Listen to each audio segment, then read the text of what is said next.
الحمد لله وكفى وسلام على عباده الذين اصطفى أما بعد أعوذ بالله من الشيطان الرجيم بسم الله الرحمن الرحيم وإني لغفار لمن تاب وآمن وعمل صالحا ثم اهتدى سبحان ربك رب العزة عما يصفون وسلام على المرسلين والحمد لله رب العالمين اللهم صل على سيدنا محمد وعلى آل سیدنا محمد وبارک وسلم۔ احادیث مبارکہ کو جب پڑھا جاتا ہے تو یوں محسوس ہوتا ہے کہ اللہ کے پیارے حبیب صلی اللہ علیہ وسلم نے اپنی امت کو ایسے چھوٹے چھوٹے اور آسان عمل بتا دیے کہ جن کو کرنے سے ہر بندہ سیدھا جنت میں چلا جائے، جہنم میں جانے کا رزق ہی باقی نہ رہے۔ جیسے کوئی بندہ تسلی کر لیتا ہے کہ بھئی اگر ان اعمال کو کریں گے تو پیچھے رزق ہی نہیں جہنم میں جانے کا، اللہ کے حبیب صلی اللہ علیہ وسلم نے ایسے ایسے عمل امت کو بتا دیے۔ ہمیں ایک مرتبہ عمرے پہ ایک ڈاکٹر صاحب کے ساتھ وقت گزارنے کا موقع ملا۔ وہ اپنے بچوں کے بارے میں اتنے محتاط تھے، انہوں نے ہر بچے کو کیش الگ دیا، بھائی ضرورت پڑ سکتی ہے۔ پھر ہر بچے کو ٹریولر چیک بھی بنوا کر دیے، اور ہر بچے کو انہوں نے سعودی کرنسی بھی دی کہ جی اگر بالفرض میرے بچے کو کہیں ضرورت پڑے تو اس کے پاس پیسے ہوں۔ یعنی سعودی کرنسی بھی دی، ڈالر بھی دیے، اور ٹریولر چیک بھی بنوا کر دیے۔ تو ان کی اس کیفیت کو دیکھ کر یہ بات سمجھ میں آئی کہ جس طرح ایک باپ کو اپنی اولاد سے محبت ہے اور وہ چاہتا ہے کہ میری اولاد کو کوئی تکلیف پیش ہی نہ آئے، کوئی بھی ضرورت ہو تو ان کے پاس پیسے موجود ہوں، تو بالکل اللہ کے پیارے حبیب صلی اللہ علیہ وسلم نے اپنی امت کے ساتھ یہی معاملہ کیا۔ چھوٹے چھوٹے عمل، مختصر عمل، مگر ایسے کہ انسان اگر باقاعدگی سے کرے تو روز کے گناہ روز دھلتے جائیں۔ ہم یہ غلطی کرتے ہیں کہ ان اعمال کو کرنا بھول جاتے ہیں، غفلت برتتے ہیں، جس کی وجہ سے گناہوں کی میل دلوں کے اوپر جمتی چلی جاتی ہے۔ عورتیں اس بات کو اچھی طرح سمجھتی ہیں کہ روز گھر کی صفائی کر دی جائے تو گھر بالکل اجلا سفید رہتا ہے، صاف چمکتا ہے، اور اگر مہینوں بعد صفائی کریں تو داغ دھبے دور ہی نہیں ہوتے۔ آج ہم نے دل کی مثال ایسی ہی بنا لی۔ چنانچہ اس مجلس میں جو دعائیں بتائی جا رہی ہیں ان کو آپ روزانہ کرنے کا معمول بنا لیں۔ اس بات کی اہمیت کو سمجھیں کہ میں تو دنیا میں دھوپ کی گرمی برداشت نہیں کر سکتی، جہنم کی گرمی کو کیسے برداشت کروں گی؟ میں تو خاوند کی تیکھی نظروں کو برداشت نہیں کر سکتی کہ مجھ سے برداشت ہی نہیں ہوتا کہ خاوند سیریس ہو کے میری طرف دیکھے، تو میں قیامت کے دن کی ساری مخلوق کے سامنے کی ذلت کو کیسے برداشت کروں گی؟ اس لیے جس طرح میں روزانہ اپنے دنیا کے گھر کو چمکانے کے لیے 1-2 گھنٹے لگاتی ہوں، ڈسٹنگ ہو رہی ہے، اور کہیں شیشے صاف ہو رہے ہیں، فرنیچر صاف ہو رہا ہے، اور میک شور کرتی ہے عورت کہ گھر بالکل چمکتا ہو، اسی طرح مجھے اپنے دل کو چمکانا یہ بھی ضروری ہے۔ اس کے لیے مجھے اگر صبح 10 منٹ لگانے پڑے یا شام کو 10 منٹ لگانے پڑیں تو یہ کون سا بڑا مسئلہ ہے؟ اس کو اپنی ضرورت محسوس کریں۔ جب آپ اس کو اپنی ضرورت محسوس کرنے لگ جائیں گی تو یہ عمل آسان ہو جائیں گے۔ اس کو اس طرح زندگی کا حصہ بنا لیں کہ جیسے ناشتہ، دوپہر کا کھانا، رات کا کھانا زندگی کا حصہ بن چکا ہے۔ بچپن سے بچے کو یہ روٹین ملتی ہے اور بچے کو پتہ ہوتا ہے کہ سفر ہو یا حضر مجھے دن میں 3 وقت یہ کھانا کھانا ہے۔ اسی طرح ہماری زندگی کا یہ معمول بن جائے کہ ہم نے فجر سے وقت کے جو اذکار ہیں وہ بھی کرنے ہیں اور جو شام کے اذکار ہیں وہ بھی کرنے ہیں۔ اللہ تعالی ہماری طرف سے ہمارے مشائخ کو جزائے خیر عطا فرمائے کہ انہوں نے ہمیں ایسے عمل بتائے کہ جن اعمال کو کرنے سے انسان کے گناہ بھی معاف ہوتے ہیں اور وہ اللہ تعالیٰ کے ہاں مقبول بھی بنتا ہے۔ چنانچہ ایک عمل ہمارے مشائخ بتاتے ہیں کہ ہر وقت وقوف قلبی کے ساتھ رہیں۔ اب یہ عمل دیکھنے میں، کہنے میں کتنا مختصر ہے۔ وقوف قلبی سے کیا مراد؟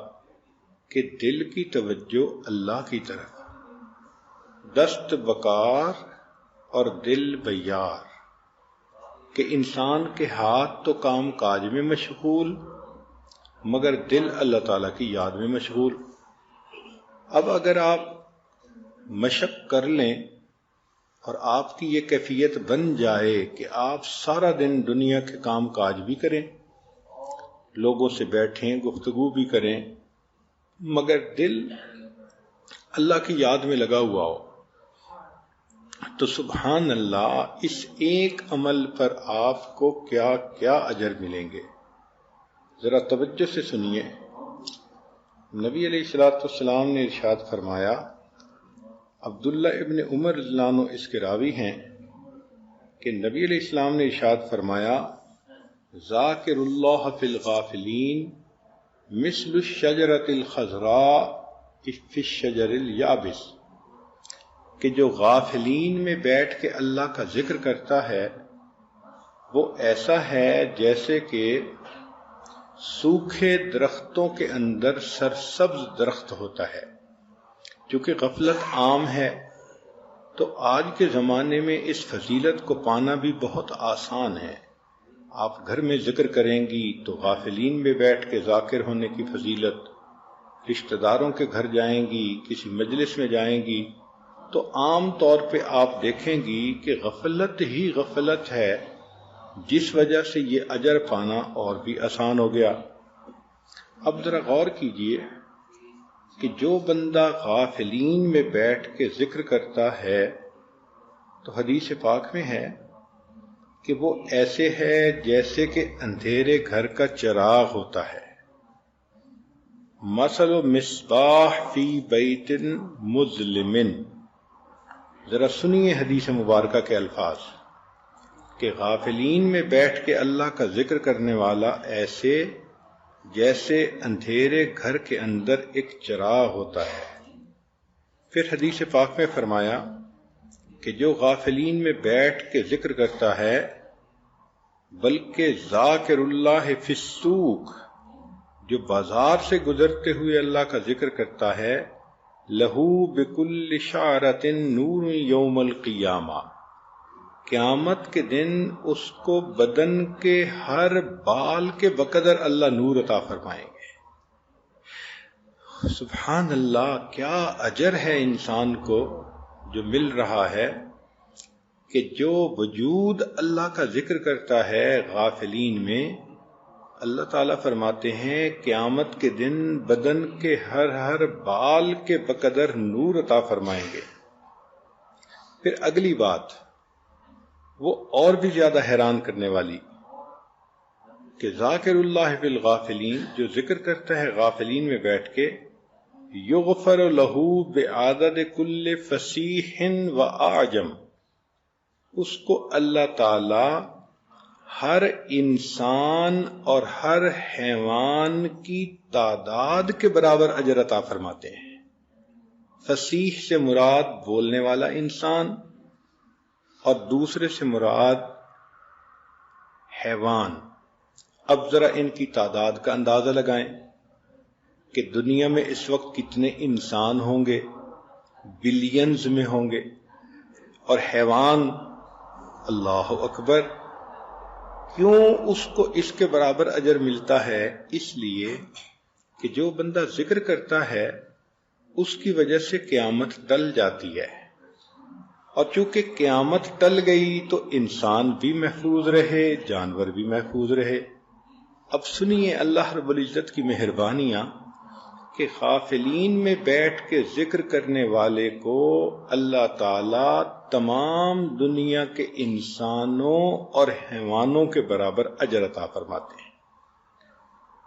اور پھر اس سے بھی بڑھ کر ایک عجیب بات کہی کہ ذاکر اللہ فی الغافلین، جو ذکر کرتا ہے غافلین میں بیٹھ کے، یریہ اللہ مقعدہ فی الجنہ وہو حی، کہ اللہ تعالی اس کو موت سے پہلے جنت میں اس کا گھر دکھا دیتے ہیں۔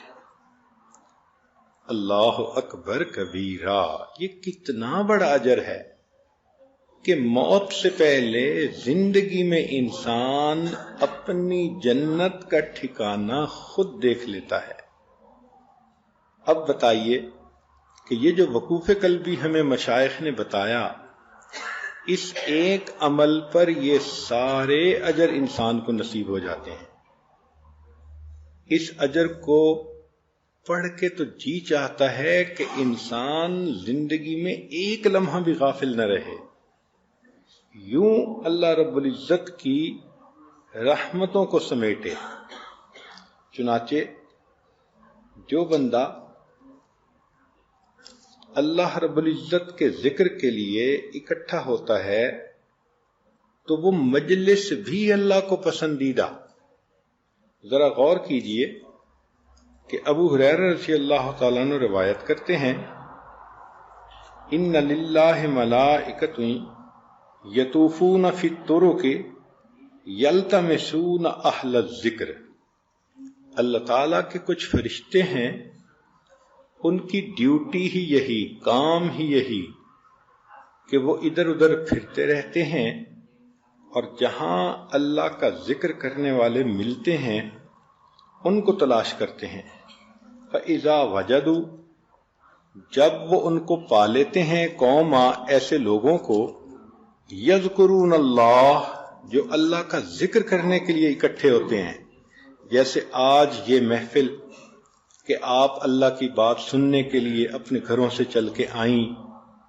اب ایسے مجمع کو جب وہ ڈھونڈ لیتے ہیں، تنادوا حلموا الی حاجتکم، وہ پھر اعلان کرتے ہیں کہ آؤ، تمہیں جو چیز چاہیے تھی وہ یہاں موجود ہے۔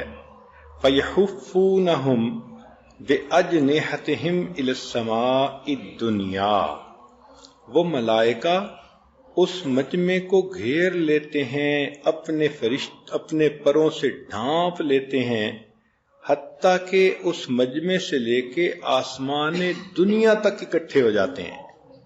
اتنی بھیڑ لگ جاتی ہے فرشتوں کی جو اس مجلس کے لوگوں سے محبت کے اظہار کے لیے اکٹھے ہوتے ہیں۔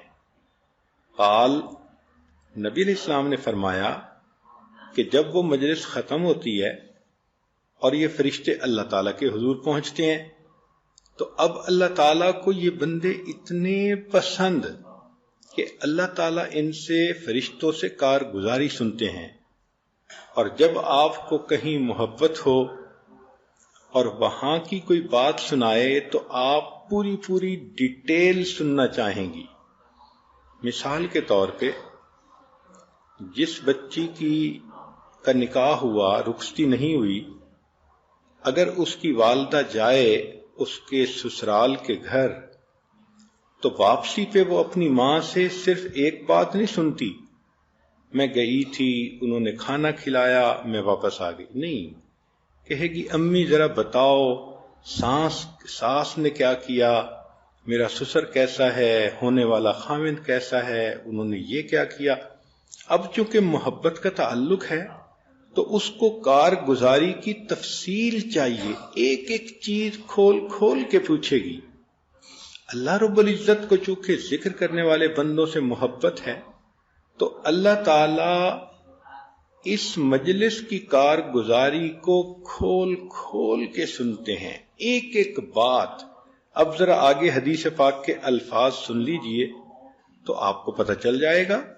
حالانکہ رب کریم کی عادت مبارکہ تو یہی ہے، قرآن مجید پڑھ کے دیکھ لیجئے، جتنے کم سے کم لفظوں میں بات ہو سکتی ہے قرآن مجید میں اتنی ہی کی گئی ہے، ایک لفظ فالتو نہیں استعمال کیا گیا، مگر جہاں محبت کا معاملہ آ گیا وہاں رب کریم ایک ایک چیز پوچھتے ہیں۔ اب ذرا سنیے کہ یہ کارگزاری سنانے والے فرشتے جب جاتے ہیں فَيَسْأَلُهُمْ رَبُّهُمْ، پروردگار عالم ان فرشتوں سے پوچھتے ہیں، وَهُوَ أَعْلَمُ بِهِمْ، حالانکہ وہ اللہ سب جانتے ہیں، وہ علیم ہے، مگر سننا چاہتے ہیں، مزہ آتا ہے، یہ وہ سمجھیں۔ ما یقول عبادی، میرے بندوں نے کیا کہا، قال یقولون، فرشتے کہتے ہیں اللہ، یسبحونک ویکبرونک ویحمدونک ویمجدونک، وہ آپ کی تسبیح کر رہے تھے، تکبیر پڑھ رہے تھے، الحمد پڑھ رہے تھے اور آپ کی بزرگی بیان کرتے تھے۔ فیقول هل رعونی، اللہ پوچھتے ہیں اچھا وہ جو میری اتنی شان بیان کر رہے تھے انہوں نے مجھے دیکھا؟ اب دیکھیں تفصیل ہے نا، ورنہ تو بات ختم ہو جاتی، اچھا بھائی یہ کر رہے تھے اتنا اجر دے دو، بات ختم، مگر نہیں، محبت بات کو لمبا کرنا چاہتی ہے۔ یہاں پر ایک واقعہ سن لیجئے، امام غزالی رحمۃ اللہ علیہ فرماتے ہیں کہ میں نے خواب میں حضرت موسیٰ علیہ السلام کی زیارت کی تو میں نے پوچھا کہ حضرت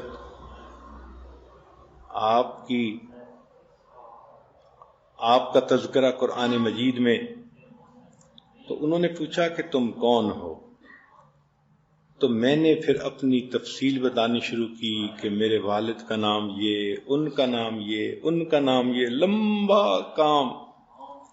تو موسیٰ علیہ السلام نے فرمایا کہ اے بندے تو نے تو بہت لمبا کلام کیا۔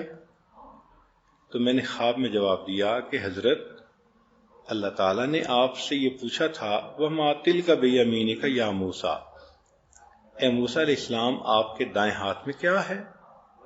آپ نے جواب دیا ہے یا عصای، یہ میرا عصا ہے، لاٹھی ہے۔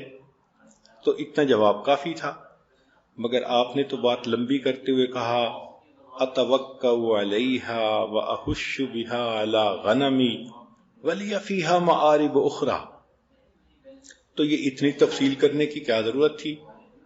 تو موسیٰ علیہ السلام نے فرمایا بھائی میں تو اللہ تعالیٰ سے ہم کلامی کر رہا تھا اور میرا جی چاہتا تھا کہ جتنا کلام لمبا ہو اتنا اچھا۔ تو امام غزالی رحمۃ اللہ نے خواب میں کہا کہ حضرت میں بھی تو کلیم اللہ سے بات کر رہا ہوں، میرا بھی جی چاہا جتنی لمبی بات ہو اتنا زیادہ اچھا۔ تو جہاں محبت ہوتی ہے پھر لمبی بات کا مزہ آتا ہے۔ اب دیکھیے فرشتوں نے بتا دیا اللہ وہ ذکر کر رہے تھے، اب مختصر بات تو یہی تھی کہ کہہ دیتے اچھا بھئی اجر دے دو، مگر نہیں، آگے سوال پوچھ رہے ہیں کیا انہوں نے مجھے دیکھا؟ فرشتے کہتے ہیں نہیں، واللہ ما رأوک، قال فیقول، پھر اللہ پوچھتے ہیں کیف لو رآنی، اچھا اگر وہ دیکھ لیتے تو کیا ہوتا؟ قال فیقولون لو رأوک کانوا اشد لک عبادتا و اشد لک تمجیدا و اکثر لک تسبیحا، اللہ اگر وہ دیکھ لیتے اور زیادہ آپ کی تسبیح بیان کرتے، عبادت کرتے، بزرگی بیان کرتے۔ قال یقول فما یسألونی، پھر اللہ اگلا سوال پوچھتے ہیں اچھا وہ مجھ سے کیا مانگتے تھے؟ قال یسألونک الجنہ، اے اللہ وہ جنت مانگتے تھے۔ قال یقول وہل رأوہا، اب اللہ تعالیٰ پھر پوچھتے ہیں کیا انہوں نے جنت کو دیکھا ہے؟ قال یقولون لا، نبی اسلام نے فرمایا کہ فرشتے کہتے ہیں کہ انہوں نے نہیں دیکھا، واللہ یا رب ما رأوہا۔ قال فیقول، نبی اسلام نے فرمایا کہ پھر فرماتے ہیں فکیف لو رأوہا، اچھا بھئی جنت کو دیکھ لیتے تو کیا ہوتا؟ قال یقولون لو انہم رأوہا کانوا اشد علیہا حرصا واشد لہا طلبا وعازم فیہا رغبا، اگر وہ دیکھ لیتے تو ان کی حرص اور ان کی طلب اور ان کی رغبت اور زیادہ ہو جاتی۔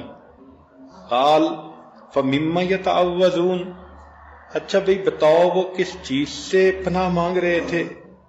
قال یقولون من النار، فرشتے کہتے ہیں کہ اللہ جہنم سے پناہ مانگ رہے تھے۔ قال یقول فہل رأوہا، اچھا بھئی انہوں نے جہنم کو دیکھا؟ یقولون لا واللہ یا رب ما رأوہا، اللہ انہوں نے جہنم کو نہیں دیکھا۔ قال یقول فکیف لو رأوہا، سبحان اللہ، حدیث مبارکہ کا ایک ایک لفظ بتا رہا ہے کہ اللہ تعالیٰ کو یہ تذکرہ ہی اتنا اچھا لگتا ہے کہ بات لمبی سے لمبی کھول کھول کے بیان کی جا رہی ہے۔ پھر پوچھتے ہیں لو رأوہا کانوا اشد منہا فرارا واشد لہا مخافتا، اگر وہ جہنم کو دیکھ لیتے تو جہنم سے ڈرتے اور دور ہونے کی اور کوشش کرتے۔ قال فیقول، پھر اللہ فرماتے ہیں فأشہدکم، میں تمہیں گواہ بنا رہا ہوں، انی قد غفرت لہم، کہ میں نے ان سب کی بخشش کر دی۔ سبحان اللہ، اللہ تعالیٰ ویسے بھی اعلان فرما سکتے تھے، وہ تو کائنات کے پروردگار ہیں، مگر یہ محبت ہے کہ اللہ ان تمام فرشتوں کو گواہ بنا کے کہہ رہے ہیں میرے فرشتوں تم گواہ رہنا قیامت کے دن میں نے ان تمام بندوں کے گناہوں کو معاف کر دیا۔ قال یقول ملک ممن الملائکہ، فرشتوں میں سے ایک فرشتہ کہتا ہے کہ فیہم فلان، اللہ ایک عورت تو ایسی تھی، لیس منہم انما جاء لحاجہ، وہ کوئی مجلس سننے کی نیت سے نہیں آئی تھی، اس کو تو گھر کی چابیاں چاہیے تھیں جو امی لے کے آ گئی تھی، تو وہ پیچھے سے چابیاں لینے آئی تھی اور وہ بھی وہیں موجود تھی۔ قال، اللہ فرماتے ہیں ہم الجلساء لا یشقى جلیسہم، یہ میری وہ بندیاں ہیں کہ ان کی مجلس میں بیٹھنے والا کوئی بھی بدبخت نہیں ہو سکتا، میں نے اس کی بھی مغفرت کر دی۔ سبحان اللہ، جو گاڑی پہ لانے والے ہیں ان کی بھی مغفرت، جو ساتھ آنے والے ہیں ان کی بھی مغفرت۔ تو اس سے پتہ چلتا ہے کہ ذکر کرنا اللہ رب العزت کو کتنا پسندیدہ ہے۔ سبحان اللہ۔ اب چھوٹے چھوٹے ایسے اعمال ہیں کہ جن کو کرنے میں کوئی وقت بھی نہیں لگتا، بہت مختصر، لیکن اس کا اجر نبی علیہ الصلوۃ والسلام نے بتلایا۔ چنانچہ حدیث مبارکہ میں فرمایا کہ خصلتان لا یحصیہما عبدا الا دخل الجنہ وہما یسیر ومن یعمل بہما قلیل۔ سبحان اللہ۔ عبداللہ ابن عمر روایت کرتے ہیں کہ نبی علیہ السلام نے فرمایا دو عمل ایسے ہیں کہ جن کو کرنے والا جنت میں جائے گا، وہ کرنے آسان ہیں مگر کرنے والے تھوڑے ہیں۔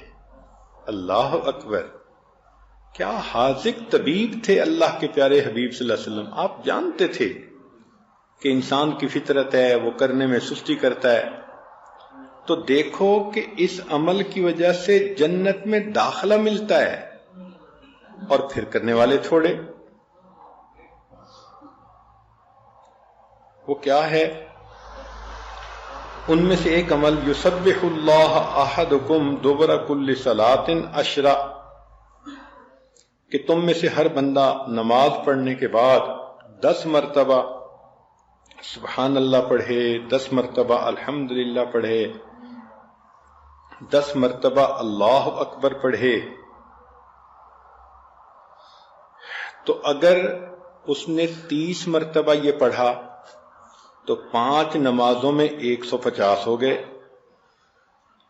اور فرمایا کہ ہر نیکی کے بدلے 10 نیکیاں، تو گویا 1500 نیکیاں مل گئیں. اب اللہ کی شان کہ پڑھا تو 30 مرتبہ ہر نماز کے بعد، لیکن نام اعمال میں 1500 نیکیاں لکھی گئیں.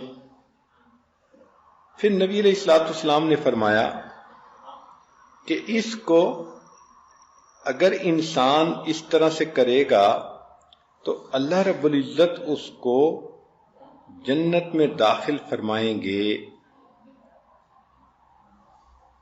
قیل یا رسول اللہ، پوچھا گیا اے اللہ کے حبیب صلی اللہ علیہ وسلم، کیف لا یحصیھا، یہ عمل ہے تو چھوٹا سا، اس کو لوگ کیوں نہیں کریں گے؟ قال صلی اللہ علیہ وسلم، نبی علیہ السلام نے فرمایا کہ یاتی احدکم الشیطان وهو فی صلاتہ فیقول له اذکر کذا واذکر کذا ویاتیہ عند منامہ فینومہ. چنانچہ جب وہ نماز پڑھے گا تو شیطان آ کے کان میں پھونکے گا فلاں کام کرنا ہے، تو وہ اس کو پڑھے بغیر اٹھ جائے گا مصلی سے، اور جب نیند کا وقت آئے گا تو سونے سے پہلے اس کو پڑھنے کی بجائے اس کو نیند غالب کر دے گا. اس وجہ سے عمل تو یہ چھوٹا سا ہے اور جنت ملتی ہے، مگر کرنے والے تھوڑے ہیں. اب دیکھیں نبی علیہ السلام کی بات 100% صحیح. ہم نمازیں تو پڑھتے ہیں مگر نماز کے بعد اذکار کوئی نہیں ہوتے الا ماشاء اللہ. خوش نصیب عورتیں ہوں گی جو تسبیحات فاطمہ ہی پڑھ لیتی ہوں، اور کئی تو آیت الکرسی بھی نہیں پڑھتی، حالانکہ اتنی اہمیت ہے اس کی. اور یہ باقی اذکار یہ تو ذہن میں خیال ہی نہیں جاتا. تو ذرا نماز کا سلام پھیرا اور شیطان نے خیال ڈالا میرا فلاں کام رہ گیا فلاں. بھائی جہاں 10 منٹ نماز میں لگے تو 5 منٹ اور سے ہی.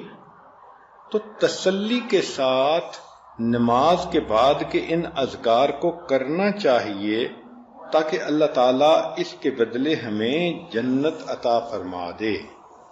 چنانچہ ایک اور حدیث مبارکہ ہے، ابو ہریرہ رضی اللہ عنہ روایت کرتے ہیں کہ نبی اسلام نے فرمایا اللہ تعالیٰ نے 4 کلمے چن لیے ہیں، سبحان اللہ، الحمدللہ، لا الہ الا اللہ اور اللہ اکبر. یعنی یہ 4 کلمے اللہ کو بہت پسند ہیں. اب آپ ان 4 لفظوں کو یوں سمجھ لیجئے اپنی گفتگو کا حصہ بنا لیں. بات کرتے ہوئے سبحان اللہ، اللہ نے مجھ پر یہ مہربانی کر دی، سبحان اللہ میری بیٹی پاس ہو گئی، سبحان اللہ میرے بیٹے نے قرآن مجید پڑھ لیا، سبحان اللہ. تو سبحان اللہ کا لفظ اپنی گفتگو میں استعمال کرنا شروع کر دیں. پھر الحمدللہ کا لفظ بھی کریں کہ الحمدللہ آج میرا خامد بہت خوش تھا، الحمدللہ وقت پہ میں نے کھانا بنا لیا، سب لوگوں نے خوب مزے سے کھایا، الحمدللہ. تو الحمدللہ کا لفظ استعمال کریں. اسی طرح اللہ اکبر، جو بندہ بھی کوئی تعجب کی بات کرے تو سن کے کہیں اللہ اکبر، اچھا اللہ نے ایسے مہربانی کر دی. تو ان تمام الفاظ کو اپنی گفتگو کا حصہ بنا لیں، اس لیے کہ اللہ کو یہ تمام الفاظ بہت پسندیدہ ہیں. اللہ تعالیٰ اس کے پڑھنے والے کو یا استعمال کرنے والے کو بہت پسند فرماتے ہیں.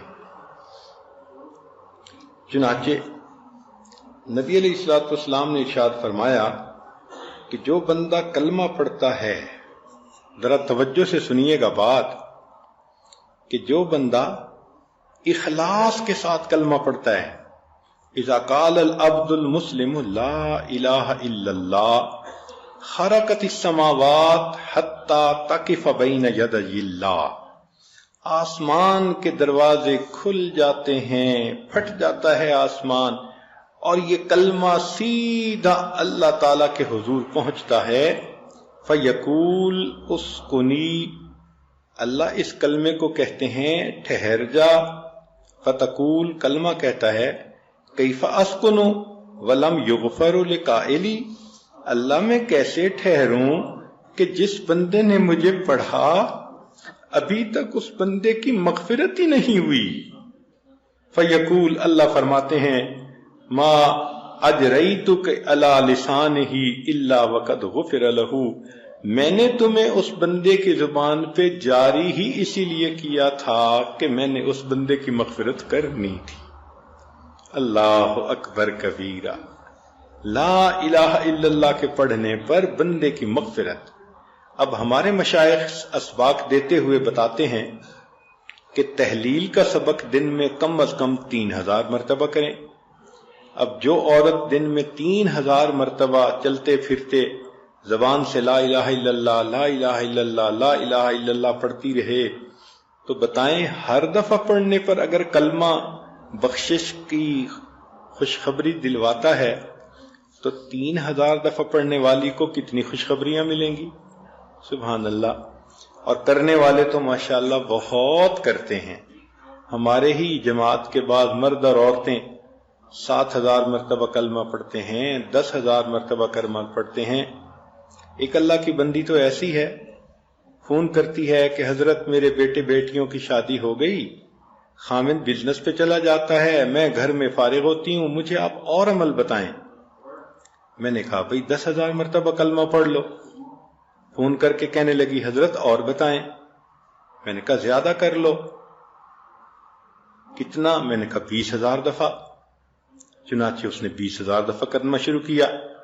پھر چند دن بعد فون کیا حضرت میرے پاس وقت ہوتا ہے، مجھے اور بتائیں۔ میں نے کہا بھئی 25000 مرتبہ۔ اس نے 25000 کرنا شروع کیا۔ پھر فون کیا کہ وقت ہوتا ہے۔ اللہ کی شان کے عام دنوں میں، رمضان کی بات نہیں، عام دنوں میں وہ اللہ کی بندی ہر روز 40000 مرتبہ کلمے کا ورد کرتی ہے۔ اب 40000 مرتبہ اگر زبان سے لا الہ الا اللہ نکلا ہوگا تو اس کی مغفرت یقینی نہیں ہوگی تو پھر کیا ہوگی؟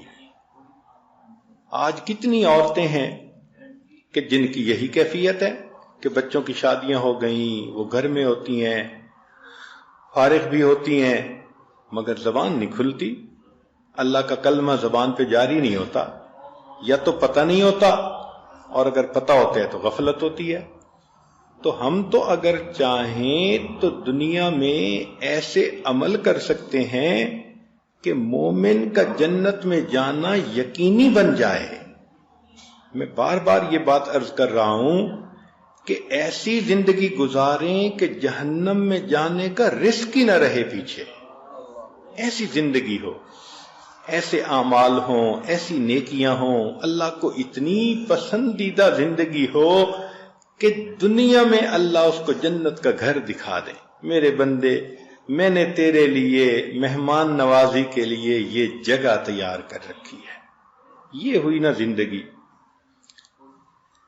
چنانچہ ایک اور بھی عمل ہے کہ جو انسان اشہد اللہ الہ الا اللہ یہ پڑھتا ہے، ایک تو تھا نا لا الہ الا اللہ پڑھنا، اب یہ دوسری حدیث مبارکہ ہے کہ اذ قال العبد اشہد اللہ الہ الا اللہ، جب بندہ کہتا ہے کہ میں گواہی دیتا ہوں کہ اللہ کے سوا کوئی معبود نہیں، قال اللہ، اللہ فرماتے ہیں یا ملائکتی علم عبدی، اے میرے فرشتوں، میرے بندے نے معلوم کر لیا انہ لیس لہ رب غیری، کہ اس کا میرے سوا کوئی اور رب نہیں ہے۔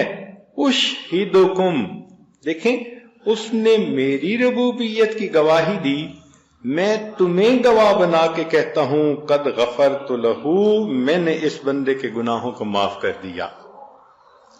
حل جزاء الاحسان الا الاحسان، عدلے کا بدلہ۔ بندے نے گواہی دی کہ اللہ کے سوا کوئی معبود نہیں، اللہ فرشتوں کو گواہ بناتے ہیں کہ میرے فرشتوں، میں نے اس بندے کی مغفرت کر دی، تم میری اس بات کے اوپر گواہ رہنا۔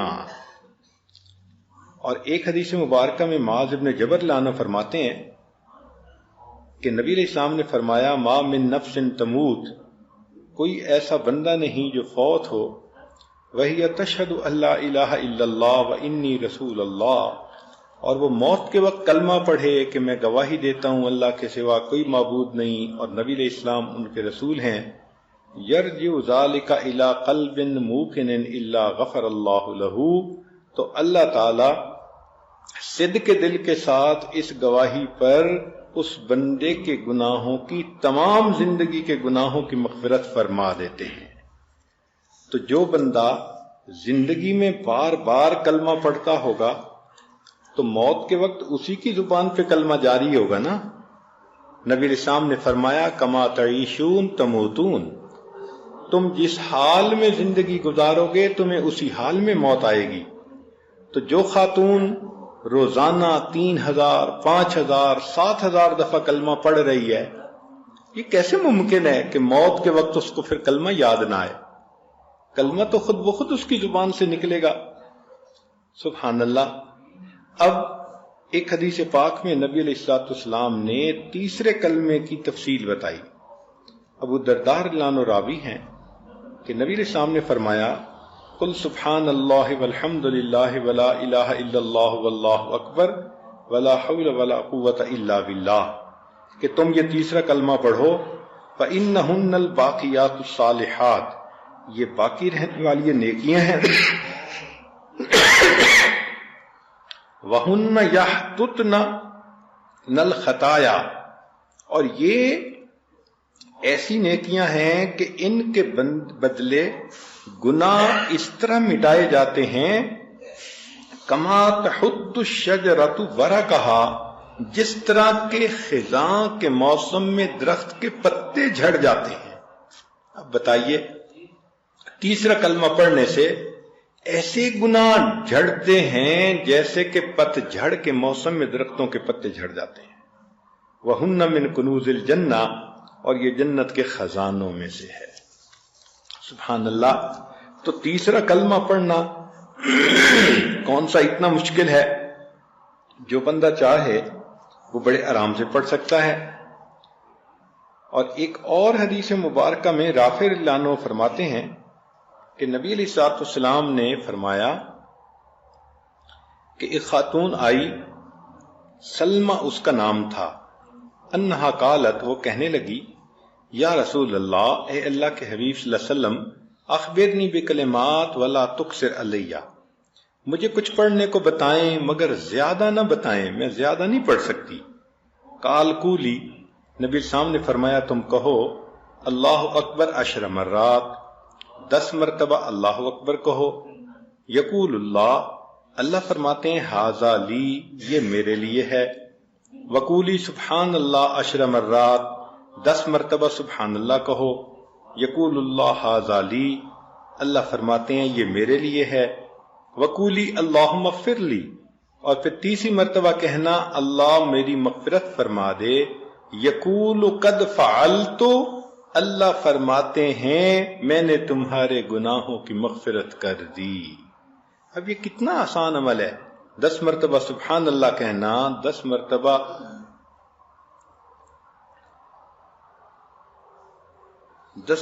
سبحان اللہ کہنا، 10 مرتبہ اللہ اکبر کہنا، اور 10 مرتبہ اللہم اغفر لی کہنا۔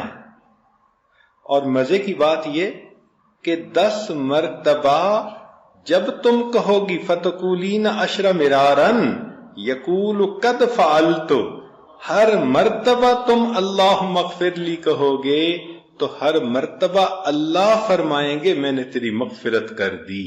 10 مرتبہ کہیں گے۔ اللہ اکبر کبیرہ۔ اب سوچئے کہ یہ کیسے اذکار ہیں کہ جن کی وجہ سے انسان کے گناہ معاف ہوتے ہیں، اور اللہ تعالیٰ 10 مرتبہ کہتے ہیں کہ میں نے تمہارے گناہوں کی مغفرت کر دی۔ اور اگر 100 مرتبہ سبحان اللہ پڑھ لے تو 1000 نیکیاں لکھی جاتی ہیں، 1000 گناہ معاف ہوتے ہیں۔ سعد رضی اللہ عنہ نے روایت کی کہ نبی علیہ السلام نے فرمایا جو شخص ہر روز 100 مرتبہ سبحان اللہ پڑھے تو اللہ تعالیٰ 1000 نیکیاں لکھوا دیتے ہیں اور 1000 گناہوں کو اللہ تعالیٰ معاف فرما دیتے ہیں۔ اسی طرح فجر کی نماز کے بعد اگر 100 مرتبہ سبحان اللہ پڑھ لے اور 100 مرتبہ لا الہ الا اللہ پڑھ لے تو حدیث مبارکہ میں ہے، ابو ہریرہ رضی اللہ عنہ نے روایت کیا کہ غفرت لہو ذنوبہ ولو کانت مثل زبد البحر، کہ جو 100 مرتبہ سبحان اللہ اور 100 مرتبہ لا الہ الا اللہ فجر کے بعد پڑھے، اللہ اس کے گناہ کو معاف کر دیتے ہیں اگرچہ وہ سمندر کی جھاگ کے برابر کیوں نہ ہوں۔ اب بتائیں کہ اتنی مختصر سی تسبیح ہے، لیکن اس کے کرنے سے اللہ تعالیٰ اتنے گناہوں کو معاف کر دیتے ہیں اگرچہ وہ سمندر کی جھاگ کے برابر کیوں نہ ہوں۔ اللہ اکبر کبیرہ۔ اب ایک حدیث مبارکہ میں تسبیحات فاطمہ کے بارے میں آتا ہے۔ تسبیحات فاطمہ کہتے ہیں نماز کے بعد 33 مرتبہ سبحان اللہ، 33 مرتبہ الحمدللہ اور 34 مرتبہ 33 مرتبہ اللہ اکبر، اور 100 کو پورا کرنے کے لیے 1 مرتبہ لا الہ الا اللہ وحدہ لا شریک لہ لہ الملک ولہ الحمد وہو علی کل شیء قدیر یہ پڑھ لے۔ اس حدیث مبارکہ میں ایسے ہے تو فرماتے ہیں کہ اس کے گناہوں کی مغفرت کر دی جائے گی، وَإِن كَانَتْ مِثْلَ زَبَدِ الْبَحْرِ، اگرچہ وہ گناہ سمندر کی جھاگ کے برابر کیوں نہ ہوں۔ تو تسبیحات فاطمہ کا پورا معمول ہو اور اس کو کیے بغیر آپ مصلی سے مت اٹھا کریں، پھر دیکھیے اللہ تعالیٰ کیسے مہربانی فرماتے ہیں۔ ایک حدیث مبارکہ میں انس رضی اللہ عنہ نے روایت کی ہے کہ نبی علیہ السلام نے فرمایا کہ جو شخص نماز کے بعد کہے سبحان اللہ العظیم وبحمدہ لا حول ولا قوت الا باللہ، وہ شخص قیامت کے دن اس حال میں کھڑا ہوگا کہ اس کے گناہوں کی مغفرت ہو چکی ہوگی۔ قام مغفور اللہ، قیامت کے دن اللہ کے سامنے اس حال میں پیش ہوگا کہ گناہوں کی مغفرت ہو چکی ہوگی۔ اب جس بندے کے گناہوں کی مغفرت ہو چکی وہ تو سیدھا جنتی۔ تو ایسے عمل کریں کہ قیامت کے دن جہنم میں جانے والا رزق ہی نہ رہے۔ اور یہ چیز حدیث مبارکہ کی جو دعائیں ہیں ان پر عمل کرنے سے انسان کو حاصل ہو سکتی ہے۔ چنانچہ استغفار پڑھنا ہر نماز کے بعد اللہ کو یہ بھی پسند۔ حدیث پاک میں ہے من قال دبر کل صلاۃ استغفر اللہ واتوب الیہ، ہر نماز کے بعد جو یہ کہے استغفر اللہ واتوب الیہ غفر لہ وان کان فر من الزحف، اللہ بخشش کر دیتے ہیں اگرچہ وہ میدان جہاد سے بھاگا ہوا ہی کیوں نہ ہو۔ یعنی اتنا بڑا گناہ کہ میدان جہاد سے بندہ بھاگ جائے، فرماتے ہیں کہ نماز کے بعد استغفار پڑھ لے اللہ اس کے بھی گناہ کو معاف فرما دیتے ہیں۔ سبحان اللہ، کتنی اللہ رب العزت کی رحمت ہے اور کتنی مہربانی ہے کہ سمندر کی جھاگ کے برابر گناہ معاف۔ اور ایک حدیث مبارکہ میں ہے کہ صحابی کہتے ہیں کہ نبی علیہ السلام نے فرمایا کہ جو بندہ کہتا ہے استغفر اللہ الذی لا الہ الا هو الحی القیوم واتوب الیہ غفر لہ وان کان قد فر من الزحف، اللہ اس کی بھی مغفرت فرما دیتے ہیں اگرچہ وہ بھی جہاد سے بھاگا ہوا کیوں نہ ہو۔ اور ایک حدیث مبارکہ میں ہے کہ جو بندہ یہ کہتا ہے لا الہ الا اللہ واللہ اکبر ولا حول ولا قوت الا باللہ الا کفرت عنہ خطایاہ، مگر یہ کہ اس کے گناہ معاف ہو جاتے ہیں، وَلَوْ كَانَتْ مِثْلُ زَبَدِ الْبَحْرِ، اگرچہ وہ گناہ سمندر کی جھاگ کے برابر کیوں نہ ہوں۔ اب دیکھیے ایک ایک فکرہ ہے اور ایک ایک فکرے پر اللہ رب العزت کی طرف سے اتنے اجر کا وعدہ ہے، اور سید الاستغفار کے بارے میں تو آپ کو کل بھی بتا دیا کہ اگر دن میں ایک مرتبہ پڑھ لیں اور اس رات موت آ گئی تو سیدھا جنتی، اور رات میں ایک مرتبہ پڑھ لیں اور اس رات میں موت آ گئی تو سیدھا جنتی۔ سبحان اللہ۔ تو سید الاستغفار اللہم انت ربی لا الہ الا انت خلقتنی وانا عبدک، اس کو یاد کر لیں اور اس کو دن میں ایک مرتبہ پڑھ لیں اور رات میں پڑھ لیں، تو دن میں پڑھیں گی تو سیدھا جنتی، اور رات میں پڑھیں گی اور موت آ گئی تو سیدھا جنتی۔ سبحان اللہ۔ اس استغفار کی اللہ رب العزت کے ہاں کس قدر قبولیت ہے۔ اور نبی علیہ السلام نے یہ بھی فرمایا کہ جو انسان صبح و شام 100 مرتبہ سبحان اللہ و بحمدہ پڑھتا ہے، غفرت ذنوبہ وان کانت اکثر من زبد البحر، اللہ اس کے گناہ کو معاف کر دیتے ہیں اگرچہ وہ گناہ سمندر کی جھاگ سے بھی زیادہ ہوں۔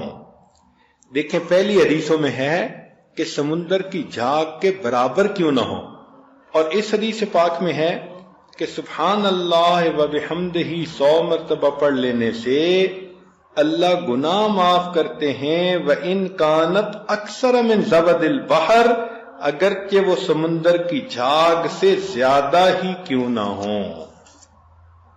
اب بتائیں کہ اللہ سے بخشش کروانا کتنا آسان کام ہے۔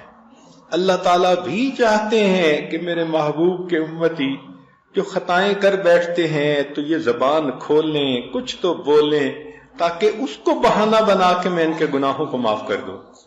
یہ کتنی ہماری بد نصیبی ہے، ہم ایسے ایسے اعمال سے غافل ہیں، دن پہ دن گزر رہے ہیں، کئی تو نماز ہی نہیں پڑھتی، اور جو پڑھتی ہیں تو بس نماز کا سلام پھیرا اور مصلی سے اٹھی، مجھے کھانا بنانا ہے، مجھے یہ کام کرنا ہے۔ بھئی یہ کام تو کرنے ہی ہوتے ہیں، 5-10 منٹ اور لگا کر یہ تسبیحات بھی اگر پڑھ لیں، اور اگر فرض کرو مصلی پہ بیٹھ کے نہیں پڑھنے کے لیے وقت ہے تو کھانا بناتے ہوئے پڑھ لیں، پتہ تو ہونا چاہیے نا، اس کو معمول تو انسان بنائے، پھر اگر چلتے پھرتے بھی پڑھ لیں گی تو اجر تو آپ کو مل جائے گا۔ چنانچہ جو بندہ صبح و شام 10 مرتبہ یہ کلمات پڑھ لیتا ہے، لا الہ الا اللہ وحدہ لا شریک لہ لہ الملک و لہ الحمد یحیی و یمیت وہو علی کل شیء قدیر، اللہ تعالی اس بندے کے 10 خطائیں معاف فرما دیتے ہیں، 10 نیکیاں لکھ دیتے ہیں، اور 10 غلام آزاد کرنے کے برابر اجر دیتے ہیں۔